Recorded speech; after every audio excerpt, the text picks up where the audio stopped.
আসসালামু আলাইকুম। স্বাগতম টিএম মাশাল্লাহ অ্যাগ্রো চ্যানেলে। আজ আমি দেখাবো কিভাবে খুব সহজে ঘরেই ছাগল ও ভেড়ার জন্য পুষ্টিকর দানাদার খাবার তৈরি করেছি। এই খাবার তৈরিতে আমি ব্যবহার করেছি অল্প পরিমাণে কিছু ভাত, 2 লিটার পরিষ্কার পানি, গমের ভুসি ভুট্টা, ধান কালাই দিয়ে আটা বানাইছি। আটা পরিমাণ মতন দেব, সামান্য লবণ এবং প্রায় 3 বাটি খড়কুচি। এই উপাদানগুলো ছাগলের জন্য ভালো শক্তি ও পুষ্টি দিতে সাহায্য করে।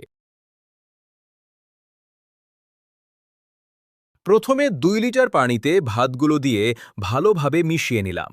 এরপরে অল্প পরিমাণে লবণ আর চিটাগুড় দিয়ে মিশিয়ে এরপরে দিলাম ভুট্টা, গম, ধান, কালাই মেশানো আটা আর অল্প পরিমাণে গমের ভুসি দিয়ে ভালোভাবে মিশিয়ে নিলাম।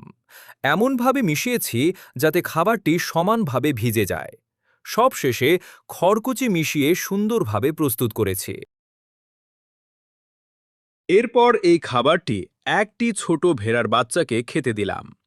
দেখুন বাচ্চাটি কি সুন্দর খাবারটি খাচ্ছে, এবং একটি বড় ছাগলকে খেতে দিয়েছি।